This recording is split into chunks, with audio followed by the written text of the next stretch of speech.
जय मसीह के दोस्तों, good morning, praise the Lord.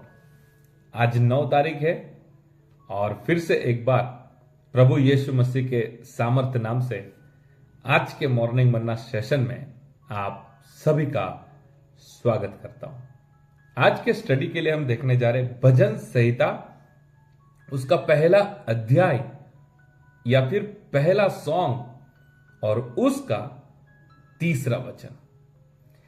आज का वचन अगर आप समझ जाते हैं, आज के वचन के आगे अगर आप समर्पण करते हैं तो आप समझ जाएंगे बाइबल पढ़ना कितना इंपॉर्टेंट है, प्रार्थना के लिए समय निकालना कितना इंपॉर्टेंट है, चर्च में जाना कितना इंपॉर्टेंट है, प्रभु के साथ संगति में बने रहना कितना इंपॉर्टेंट है। आज के वचन से हम सीखने वाले हैं। तो मैं आपके लिए पढ़ना चाहूंगा भजन संहिता पहला अध्याय तीसरा वचन। वह उस वृक्ष के समान है जो बहती नालियों के किनारे लगाया गया है और अपनी ऋतु में फलता है और जिसके पत्ते कभी मुरझाते नहीं, इसलिए जो कुछ वह पुरुष करे वह सफल होता है। Hallelujah, praise the Lord.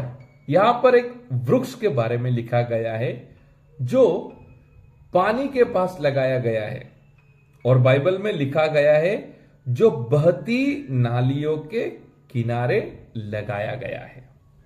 तो समझने का यह है, एक वृक्ष है जो पानी के पास लगाया गया है, नदी के पास लगाया गया है, नाली के पास लगाया गया है। समझने का यह, वहां पर पानी है। तो जो वृक्ष पानी के पास लगाया जाता है ऋतु के अनुसार फल लाता है।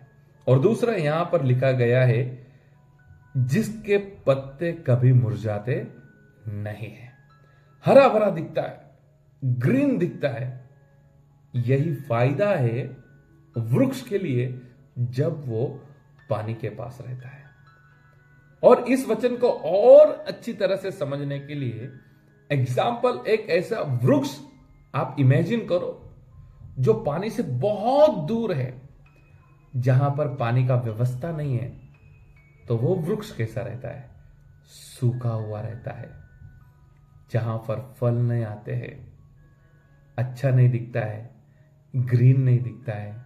तो एक तरफ एक ऐसा वृक्ष जो पानी के पास और एक ऐसा वृक्ष जो पानी से दूर, तो दोनों में जो फर्क होता है वो तुरंत हमें नजर आता है। तो परमेश्वर के वचन में वृक्ष के बारे में लिखा है और बाद में लिखा है वह एक ऐसा पुरुष होता है जो कुछ करता है उसमें वो सफल होता है।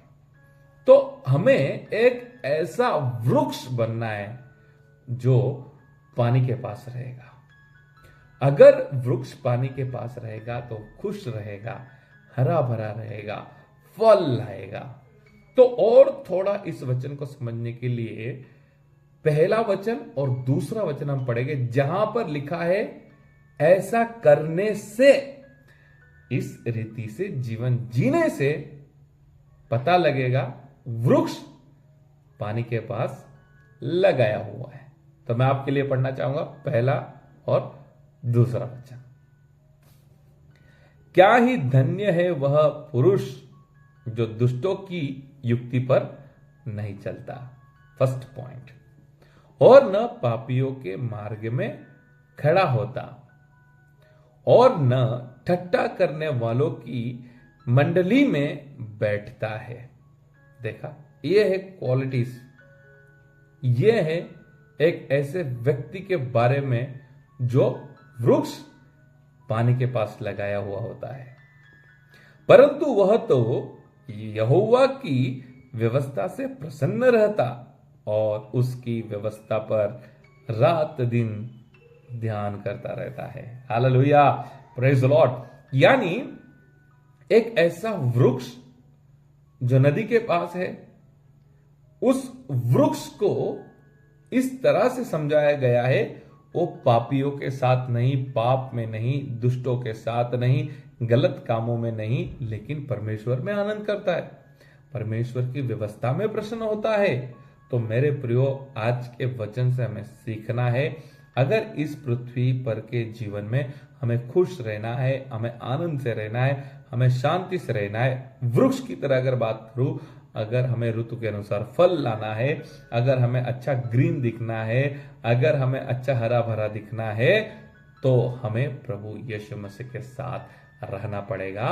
वृक्ष को पानी के कांटेक्ट में, पानी के साथ रहना पड़ेगा।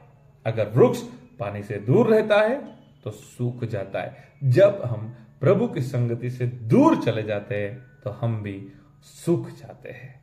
तो आपको भी और मुझको भी अगर खुश रहना है, अगर शांति से रहना है, अगर आशीषों में रहना है, तो हमें प्रभु के साथ रहना पड़ेगा। इसीलिए मैंने सेशन शुरू करने से पहले आपको कहा था, अगर आज के वचन को आप समझ जाते हैं तो आप बाइबल पढ़ने का जो महत्व है वो समझ जाएंगे, प्रार्थना करने का जो महत्व है आप समझ जाएंगे, चर्च में जाने का जो महत्व है वो आप समझ जाएंगे। तो हमारे जीवन में आशीषित रहने के लिए हमें पानी के पास रहना पड़ेगा, और ऐसा करने के लिए हमें रोज बाइबल पढ़ना पड़ेगा, हमें रोज प्रार्थना करना पड़ेगा, हमें चर्च जाना पड़ेगा, और जो भी मीटिंग्स होगी हमें उसमें पार्टिसिपेट करना होगा, मीटिंग्स में जाना होगा, वो सब हमें करना होगा, जिससे हम परमेश्वर के साथ संगति में रह सके। वो सब हमें करना होगा जिससे वृक्ष पानी के पास रह सकता है। तो आपके जीवन में फाइनेंशियल प्रॉब्लम्स आएंगे, फिर भी आप उनके ऊपर जय पा सकते हैं। आपके जीवन में फैमिली प्रॉब्लम्स आएंगे, आपके जीवन में हेल्थ प्रॉब्लम्स आएंगे, सेवकाई में कुछ सताव होगा, कुछ भी आपके जीवन में समस्या प्रॉब्लम्स आती रहेगी, अगर वृक्ष पानी के साथ है तो वो खड़ा रहेगा। Hallelujah, praise the Lord. अगर व्यक्ति प्रभु यीशु के साथ है, अगर व्यक्ति प्रभु के साथ संगति में है, तो वो हर परिस्थिति पर जय पाएगा और प्रभु के साथ हिम्मत के साथ, विश्वास के साथ खड़ा रह पाएगा। तो आज के वचन से हम बाइबल स्टडी करना स्टार्ट करेंगे, प्रार्थना के लिए समय निकालना स्टार्ट करेंगे, चर्च में नियमित जाना, समय पर जाना स्टार्ट करेंगे, और जो भी अन्य मीटिंग्स होती है उनमें भी हम जाना स्टार्ट करेंगे। आज से हम वो सब एक्टिविटी करेंगे जिससे हमें समझ पाएंगे वृक्ष पानी के पास लगाया है। अगर आज से आप पानी के पास लगाया हुआ वृक्ष के समान रहेंगे तो आपके चेहरे पर स्माइल रहेगा, हर परिस्थिति से आप लड़ पाएंगे, वृक्ष के समान हमारा जीवन हरा भरा रहेगा, फल लाएंगे, खुश रहेंगे। आज के वचन से परमेश्वर आप सभी को आशीष करे। प्लीज वीडियो को आगे शेयर कीजिए और वचन को दूसरों के जीवन में भी ब्लेसिंग्स होने के लिए माध्यम बनिए। प्रभु आप सभी को आशीष करे। Have a nice day.